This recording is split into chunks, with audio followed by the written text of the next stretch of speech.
Welcome to this explainer. Look, if you've checked out the smartphone market anytime recently, you already know it's a total maze.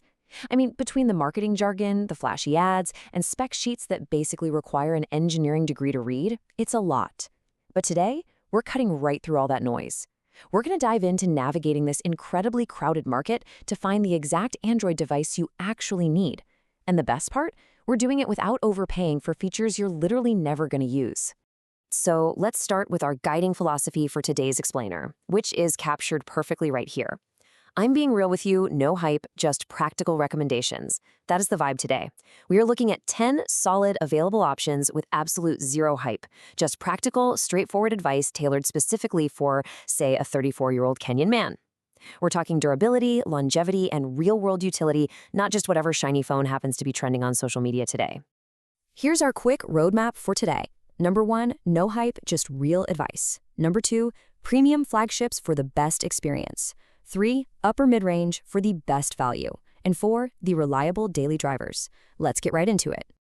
All right, section 1, no hype, just real advice. Like I said, we are deliberately cutting out the noise here. I mean, there are literally dozens of phones released every single month, right? It's overwhelming. But we're focusing exclusively on 10 phones you can actually get right now. And more importantly, we've categorized them logically based on what you actually want to spend and what kind of user you are. It's all about finding that perfect intersection of your budget and your everyday necessities. Moving right along to section 2, premium flagships for the absolute best experience. Okay, let's contrast the two heavyweights of the Android world right now. On one hand, you've got the Google Pixel 9 and 9 Pro. Their core identity is that pure, unadulterated Android experience. You know, it's clean, it's super reliable, and honestly, it's pretty much unmatched if you want excellent point-and-shoot cameras. But contrast that with the Samsung Galaxy S25 and S25 Ultra. These things are absolute powerhouse machines. If your phone is basically your mobile office and you need raw multitasking capability on a gorgeous screen with highly mature software, the Samsung is 100% your champion. But the really crucial takeaway for the premium tier actually boils down to just one number: 7. The Google Pixel 9 offers 7 years of software updates. Seriously, just think about that for a second. If you buy this phone today, it's still going to be receiving current software and security updates 7 years from now. That completely transforms a premium phone from, a quick luxury purchase into a fantastic, highly pragmatic long-term investment. All right, let's step down a price bracket to section 3, upper mid-range, where you get the best value. Now, in this value-driven tier, you really have 3 distinct paths, and they definitely cater to different personalities. First up, the Nothing Phone 3A or 3. This one is for the guy who wants a really unique, head-turning design and incredibly clean software, all at a very honest price. Next, we have the Samsung Galaxy A56 and A55. Guys, these are absolute workhorses. You get a durable build, good cameras, and they are highly popular in Kenya for a reason. They just work. And finally, the Google Pixel 8a. If you want flagship-level AI features and arguably the absolute best camera in this price bracket, but you don't want to pay top dollar, this is your route, hands down. And looking specifically at those Samsung A56 and A55 models, they actually offer 5 to 6 years of software support. Kind of like that premium tier we just talked about. This number proves that these upper mid-range phones are genuinely built to last. You aren't just buying a phone for today, You're securing a device that will safely navigate your banking apps, your emails, and your daily tasks for half a decade. Which brings us to our final category, section 4, the reliable daily drivers.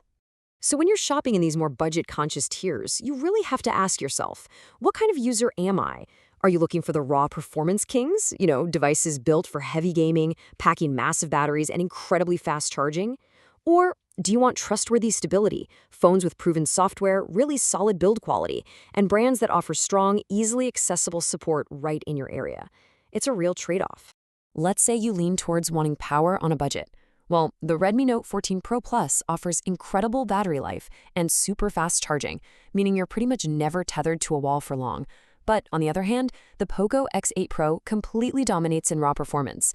If you're a heavy user, or if you just really like to game during your downtime, but absolutely don't want to spend flagship money, that Poco is engineered exactly for you. Now, wrapping up our entry-level, reliable trust options, you basically have 3 clear winners. First, you could choose the Samsung Galaxy A36 or A35 for long-term updates and just total rock-solid stability. Second, you could go with the Moto G85 or G75 if you're really craving that near-stock, super clean Android experience from a historically reliable brand. Or third, you can choose the Tecno Camon 30 or Spark 20 Pro. These are massively popular in Kenya right now, mostly because they offer surprisingly good cameras for the price, decent battery life, and crucially, incredibly strong local support if you ever need repairs or assistance. So to wrap up this explainer today, I want you to take a real, honest look at your daily habits. Think about how you actually use your phone from the minute you wake up to the minute you finally go to sleep. Ask yourself, which of these tiers actually provides the value you need? Are you about to pay a huge premium for hype and features you'll literally never touch? Or are you ready to pay strictly for what you need? Next time you see one of those flashy phone ads, just ask yourself, is this built for my life or is it just built for their profit margins? Thanks so much for joining me on this explainer, and I'll catch you in the next one.